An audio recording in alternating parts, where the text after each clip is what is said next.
Tuesdays with Morrie. The third Tuesday we talk about regrets. The next Tuesday I arrived with the normal bags of food, pasta with corn, potato salad, apple cobbler, and something else, a Sony tape recorder. I want to remember what we talk about, I told Morrie. I want to have your voice so I can listen to it later. When I'm dead. Don't say that, he laughed. Mitch, I'm going to die, and sooner, not later. He regarded the new machine. So big, he said. I felt intrusive, as reporters often do, and I began to think that a tape machine between two people who were supposedly friends was a foreign object, an artificial ear. With all the people clamoring for his time, perhaps I was trying to take too much away from these Tuesdays. Listen, I said, picking up the recorder, we don't have to use it if it makes you uncomfortable. He stopped me, wagged a finger, then hooked his glasses of his nose, letting them dangle on the string around his neck. He looked me square in the eye. Put it down, he said. I put it down. Mitch, he continued softly now, you don't understand. I want to tell you about my life. I want to tell you before I can't tell anyone. His voice dropped to a whisper. I want someone to hear my story. Will you? I nodded. We sat quietly for a moment. So, he said, is it turned on? No, the truth is that tape recorder was more than nostalgia. I was losing Morrie. We were all losing Morrie. His family, his friends, his ex-students, his fellow professors, his pals from the political discussion groups that he loved so much, his former dance partners, all of us. And I suppose tapes, like photographs and videos, are a desperate attempt to steal something from death's suitcase. But it was also becoming clear to me that through his courage, his humor, his patience, and his openness, that Morrie was looking at life from some very different place than anyone else I knew. A healthier place, a more sensible place.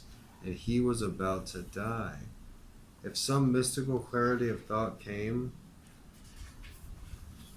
when you looked death in the eye, then I knew Morrie wanted to share it, and I wanted to remember it for as long as I could. The first time I saw Morrie on Nightline, I wondered what regrets he had once he knew his death was imminent. Did he lament lost friends? Would he have done much differently, selfishly? I wondered if I were in his shoes. Would I be consumed with sad thoughts of all that I had missed? Would I regret the secrets I had kept hidden? When I mentioned this to Morrie, he nodded. It's what everyone worries about, isn't it? What if today were his last day on Earth? He studied my face, and perhaps he saw an ambivalence about my own choices. I had this vision of me keeling over at my desk one day. Halfway through a story, my editor snatching the copy even as the medics carried my body away. Mitch, Morrie said. I shook my head and said nothing, but Morrie picked up on my hesitation. Mitch, he said, the culture doesn't encourage you to think about such things until you're about to die. We're so wrapped up with egotistical things, career, family, having enough money, meeting the mortgage, getting a new car, fixing the radiator when it breaks. We're involved in trillions of little acts just to keep going. So we don't get into the habit of standing back and looking at our lives and saying, is this all? Is this all I want? Is something missing? He paused. You need someone to probe you in that direction. It won't just happen automatically. I knew what he was saying. We all need teachers in our lives. And mine was standing in front of me. Fine, I figured. If I was to be the student, then I would be as good of a student as I could be. On the plane ride home that day, I made a small list on the yellow legal pad. Issues and questions that we all grapple with, from happiness to aging to having children to death. Of course, there were a million self-help books on these subjects and plenty of cable TV shows and $90 per hour consultation sessions. America had become a Persian bazaar of self-help.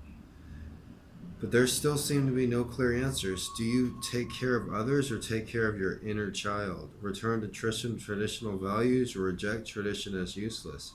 Seek success or seek simplicity? Just say no or just do it? All I knew was this. Morrie, my old professor, wasn't in the self-help business. He was standing on the tracks, listening to death's locomotive whistle, and he was very clear about the important things in life. I wanted that clarity. Every confused and tortured soul I knew wanted that clarity. Ask me anything, Morrie always said. So I wrote this list. Death, fear, aging, greed, marriage, family, society, forgiveness, a meaningful life.